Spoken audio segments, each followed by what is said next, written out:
conecta aquí, conecta acá y ya está, ¿no?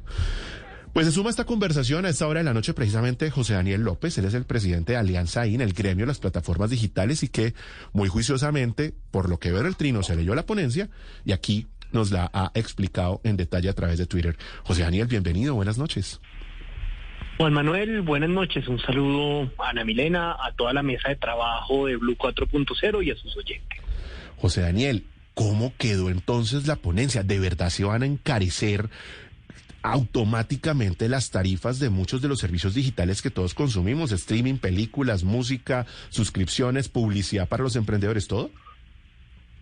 Pues hombre, yo creo que hay algo que funciona perfectamente en los impuestos. Y es que cuando usted eleva la carga tributaria sobre cualquier bien o cualquier servicio, eso termina viéndose reflejado en el pago que hacen los usuarios. Entonces, ¿cuál es la consecuencia de esta ponencia de la reforma tributaria? Todos los servicios digitales que diría yo de primera necesidad, y estoy seguro que la canasta familiar de los colombianos dentro de pocos años va a incluir a los productos digitales. ¿Cuántos hogares en Colombia no tienen Netflix o no tienen Spotify, no tienen o no incluyen, digamos, en su consumo cotidiano y como parte de su vida cultural o de su vida económica, suscripciones digitales? Uh-huh. Y pues a todas esas personas, a los oyentes que consumen estos servicios o que eventualmente tienen un emprendimiento y pautan en Facebook o pautan en TikTok o que se movilizan a través de una plataforma digital para llegar al trabajo, para llegar al estudio, pues hay que decirles la verdad, y la verdad es que esta reforma tributaria fija impuestos que van a significar muy probablemente el encarecimiento de esos servicios, y eso va a afectar el bolsillo de los colombianos. Hace rato, Juan Manuel, y usted lo sabe mejor que yo, estos servicios dejaron de ser una especie de lujo de los estratos altos. Hoy el consumo de estos servicios digitales es absolutamente masivo, y fijar nuevos impuestos, vuelvo y digo, en este caso la economía digital, no solamente es ponerle un freno digital, como bien dice Santiago Pinzón, el desarrollo de esta economía, sino que es meterle la mano al bolsillo de los colombianos. Sí, José Daniel, cuando usted dice que es probablemente, que muy probablemente que se encarezcan estos servicios para la gente, ¿por qué muy probablemente? ¿De qué depende? Pues eso depende en últimas de las decisiones de cada compañía, pero también hay que recordar que todos estos servicios tienen unos costos. Todos estos servicios tienen unos márgenes esperados y que existe absoluta evidencia que a mayores impuestos, mayor carecían los productos. Cuando Colombia pasó, por ejemplo, de cobrar un IVA del 16% al 19%, al otro día las etiquetas de los precios finales en los supermercados cambió y aumentó. Así que lo que hay que entender acá es que si el gobierno y el Congreso no toman una decisión de corrección frente a la reforma tributaria, lo que va a terminar pasando son al menos tres cosas muy complicadas. Primero, ya lo mencionaba y lo mencionaba usted, el encarecimiento de los servicios digitales. Segundo, que vamos a perder competitividad regional en la economía digital, y pongo eso en palabras sencillas. Y una plataforma que de pronto no sea de la dimensión de Uber o de Google o de Amazon o de Facebook, quiere invertir en unos países de América Latina, quiere hacer una presencia gradual en la región, pues adivine cuál va a ser el país al que no van a aterrizar. Es el único país que se le está dando por fijar este tipo de impuestos digitales. Esta figura no existe en América Latina, entonces vamos a perder competitividad. Yo sé que usted va en un segundo punto, me imagino que va por el tercero, pero antes que pase al siguiente, eso le quiere preguntar, ¿cómo funciona a nivel regional? Porque si estamos hablando, si usted está mencionando que se pierde la competitividad, ¿es porque en los otros países no sucede nada al respecto? Digamos que se maneja distinto. No, ha habido discusiones, pero no han llegado a buen puerto. Ha habido intentos de esto en México, ha habido intentos de esto en Ecuador, pero no han terminado en este tipo de impuesto digital, que ahora sí está muy avanzado, porque está en la ponencia que se debate mañana, en el primero de 2 debates de la reforma tributaria. El que están diciendo que es a pupitrazo, ¿no? Sí, además, y pues preocupa un poco el acelere con el que se está discutiendo. Pero bueno, eso ya será problema del gobierno y del Congreso. Entonces, ¿qué pasa? Lo que mundialmente se viene haciendo es permitir que la OCDE cree un programa llamado BEPS, lo hablábamos hace algunos días en estos micrófonos, que establece una coordinación global de la asignación de estos impuestos que causan plataformas digitales que residen fiscalmente en un país, pero prestan su servicio en muchos otros países. Lo que la OCDE ha dicho es: nosotros con este sistema redistribuimos entre todos los países donde se genera valor, pero no se pongan ustedes como países individualmente a crear más impuestos o a crear más incentivos, porque van a terminar en un canibalismo tributario. Y en ese canibalismo tributario, Colombia, poniendo cargas que no existen en ningún otro país de la región, a lo que va a conducir es a que haya menos inversión. Y si hay menos inversión de plataforma en Colombia, a lo que eso lleva es a lo tercero, es que talento de calidad que se emplea a través de estas plataformas, gente especializada en TI, de desarrolladores de software, de gente dedicada al marketing digital, termina viéndose golpeado. Y cuarto, y cierro con esto es terrible para los emprendedores. Juan Manuel, muchos emprendedores no tienen una tienda física, sino tienen una tienda virtual para vender ropa, para vender comida, para vender cualquier tipo de innovación. Lo hacen y existen en el mercado gracias a la pauta que hacen en las redes sociales. Y esa pauta se le va a encarecer. Claro que puede haber gigantes de la economía que pautan en Facebook o pautan en TikTok. Sí, puede que sí, o en Google.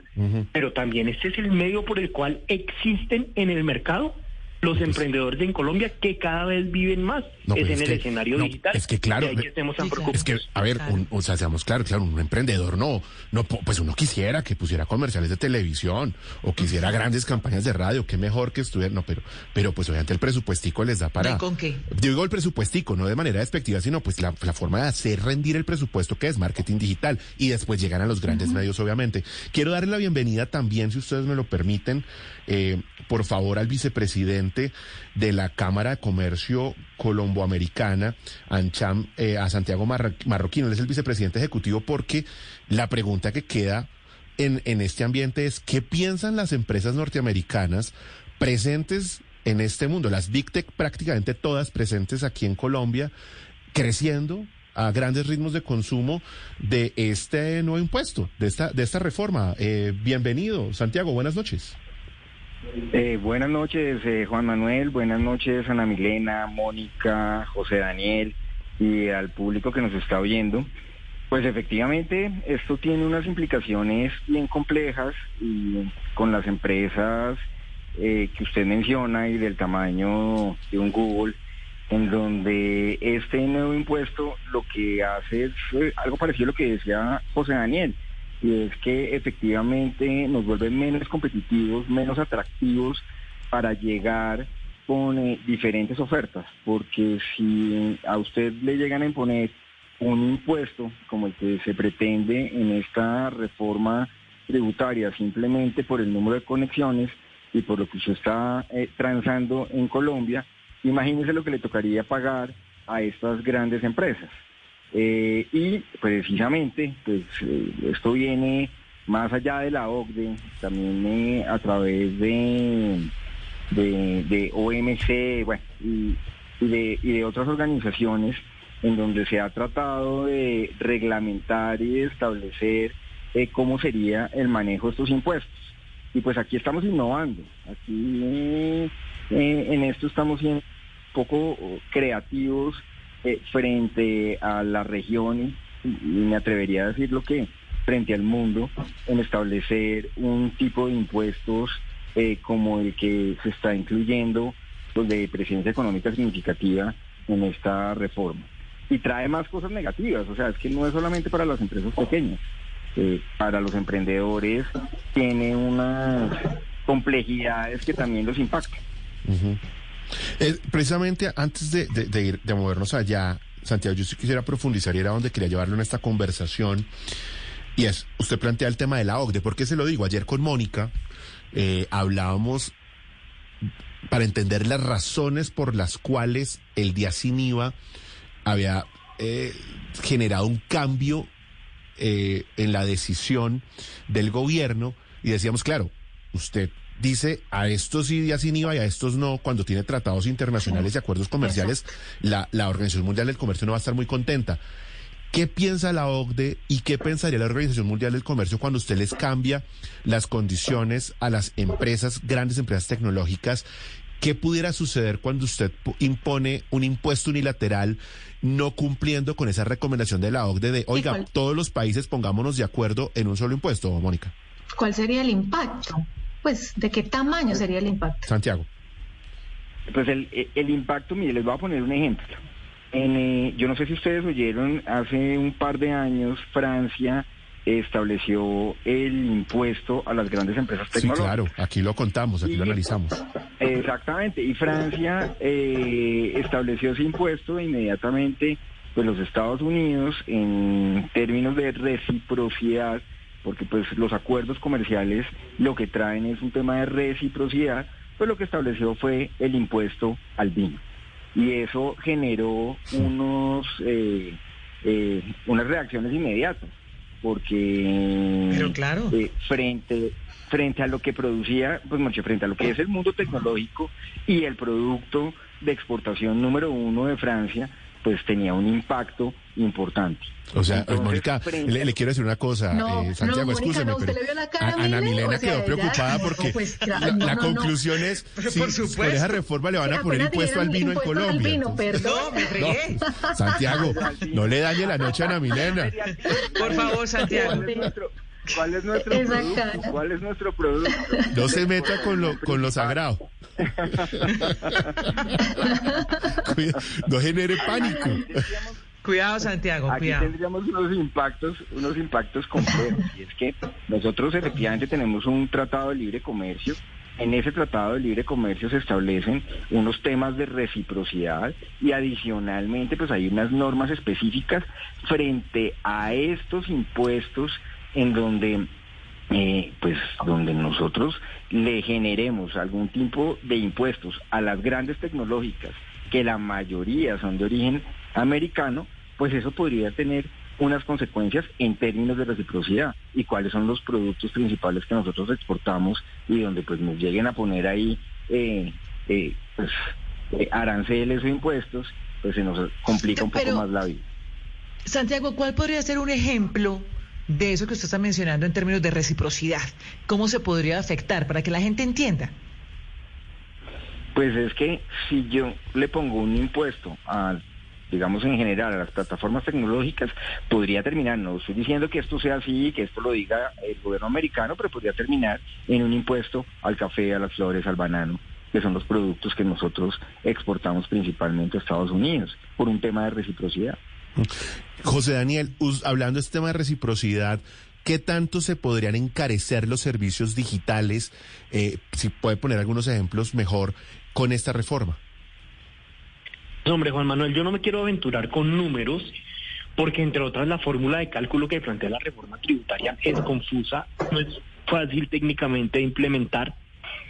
Pero a mí sí me parece muy importante señalar, acá los productos o los servicios que se pueden encarecer no son servicios que usan por allá los desarrolladores de software sofisticadísimos, escasos, sino que estamos hablando de los servicios que consume la gente en el día a día. Acá estamos hablando de las plataformas de streaming, acá estamos hablando de las plataformas de música, acá estamos hablando de la gente que lee libros por internet, generalmente compra sus membresías, o descarga los libros de plataformas que son internacionales. La gente que toma cursos en línea a través de plataformas extranjeras. Estamos hablando de la gente que agarra Uber, que agarra Didi, que usa Bit o InDriver o Cabify para moverse de un punto a otro. Estamos hablando de la gente que pauta en redes sociales para hacer visible su negocio. O sea, estamos hablando de un tema absolutamente cotidiano que termina impactando la capacidad de consumo de las familias. Excúseme por no poner cifras, porque creo que conociendo la ponencia apenas ayer y siendo la definición un poco compleja o un poco confusa más bien, pues sería muy aventurado.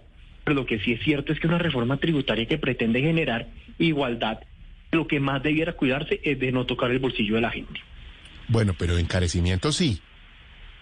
Sí, pues sin duda, es que eso sí es la consecuencia natural de los impuestos. Cuando usted fija impuestos para cualquier producto, eso termina seguramente el prestador del servicio o el vendedor del bien asumiendo una parte de la pérdida que le genera el impuesto, pero también eso termina socializándose en el costo final.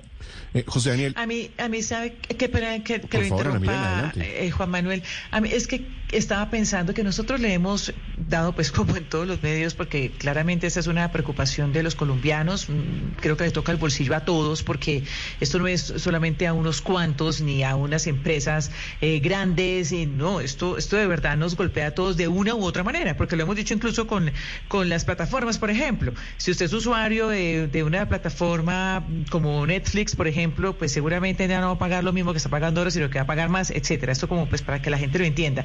Pero lo que yo no he podido como entender es por qué tampoco nos concentramos en las otras alternativas. Estamos pensando desde dónde sacamos más plata cuando sabemos que, por ejemplo, por medio de tecnología podríamos estar atentos a la evasión, por medio de tecnología podría haber menos corrupción. ¿Por qué tampoco concentrarse en eso? ¿Por qué no se habla tanto de esto? Sí, de acuerdo, y yo sí creo, lo he dicho siempre, la mejor reforma tributaria es la austeridad en los gastos del Estado.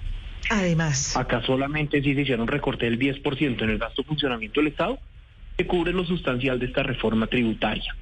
Pero adicionalmente, yo creo que hay una oportunidad de mejora enorme en estos 100 días del gobierno, que es sobre la comprensión de la tecnología. Yo, donde he oído al presidente Petro hablar de tecnología, he oído hablar de conectividad, y claro, la conectividad es muy importante, pero el debate tecnológico no se agota en la conectividad.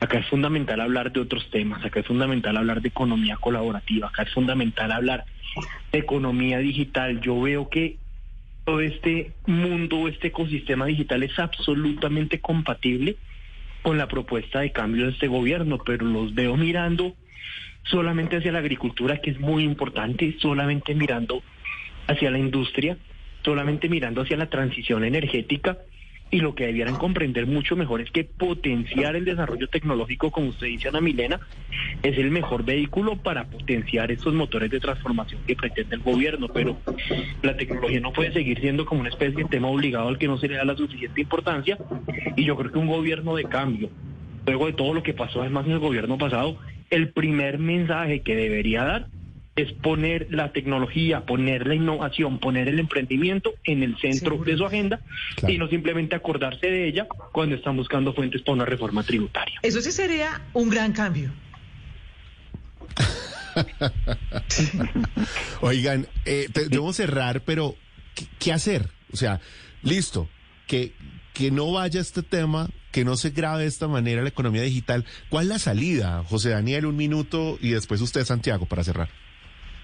Bueno, yo creo que la salida es empezar con un webinar de esos que hace Juan Manuel Ramírez y Blue Radio, como ese que ayudó tanto a resolver el problema de las startups, el impuesto al patrimonio, que a propósito yo quería ya hacer una mención, y es que sé que quedaron preocupaciones, pero avanzó muchísimo, y creo que el debate público que ustedes pusieron en ese tema, tanto en estos micrófonos como en este conversatorio, fue fundamental. Yo no creo que acá haya mala fe del ministro, ni haya mala fe del Congreso. De golpe hay algo de desconocimiento de la economía digital, y lo que necesitamos es muchas voces públicas, mucha sensibilidad de la opinión, mucha gente hablando en redes sociales del tema. Yo, si algo tengo claro, es que este es un gobierno que oye las redes sociales y que oye el debate público, y confiamos en que de buena fe puede revisar este tema. Desafortunadamente, yo tuve la oportunidad de ser congresista 4 años, sé en particular que las reformas tributarias son más del gobierno que del Congreso, pero también es muy importante que la ciudadanía y el ecosistema digital, como lo hizo para el tema del emprendimiento, del impuesto al patrimonio y las startups, se haga caer en cuenta también al gobierno por la vía del debate público sobre los terribles errores que estamos a punto de cometer. Bueno, hacemos el foro. Estamos listos, José Daniel, para acompañar a Alianza en la tarea. Nosotros también estamos grabando esta audiencia, esta conversación, para que ha registrado el compromiso. Que quede en el acta. Santiago, ¿qué hacer? Bueno, pues Juan Manuel, yo creo que lo primero es alinearnos, es no innovar en este tema de estos impuestos. Sabemos que en este momento hay una creatividad importante alrededor del tema de la tecnología y sobre todo grabar a las grandes empresas, pero pues yo creo que si hacemos parte de la OCDE, somos un país que ingresó en el 2020, pues debemos esperar y alinearnos a la forma como se van a tratar este tipo de impuestos a nivel global antes de ser nosotros los pioneros en Latinoamérica y con con una reacción que ni se entiende y con unas complejidades que van más allá del encarecimiento de los productos que le llegan a las personas comunes y corrientes, sino a las restricciones que podemos vernos vistos, porque pues las empresas de tecnología pues no van a llegar, no nos van a vender, porque pues si le van a cobrar simplemente por tener unas conexiones desde un país como Colombia, pues no nos van a ofrecer todos los servicios a los que podríamos acceder. Entonces yo creo que es esperar, tener esa paciencia. Igual en números no tenemos la claridad de cuánto sería el recaudo. Esto no está cuantificado dentro del recaudo que podría llegar a tener Hacienda alrededor de este impuesto. Entonces la recomendación es esperémonos, ya va a salir la determinación de la OCDE, y pues si hacemos parte de la OCDE, pues esperemos. Pues, y que es un año, ¿no? Eso lo decía aquí María Fernanda Quiñones de la Cámara Electrónica. Dice, esperemos un añito que ya se dé lo de la OCDE. Bueno, pues ahí está clarísimo la preocupación de los gremios, de las organizaciones, de las cámaras que de alguna manera tienen que ver con este mundo de la economía digital, y las propuestas. El debate siempre es con argumentos, con números, con cifras, pero sobre todo con propuestas. Porque en lo que todos coincidimos acá es que hoy hay un momento necesario en el que todos ponemos, pero obviamente hay que saber hasta dónde. Decía David Vélez de Nubank, ¿no?, en la entrevista, que no se mate la gallina de los huevos de oro. Les quiero agradecer, José Daniel López, presidente de Alianza AIN, por acompañarnos aquí en Blue 4.0. José Daniel. No, ustedes, muchas gracias por la invitación. Un saludo también al vicepresidente de AmCham y a todos los oyentes. Gracias por este espacio. A ustedes siempre bienvenidos. Santiago Marroquín, vicepresidente.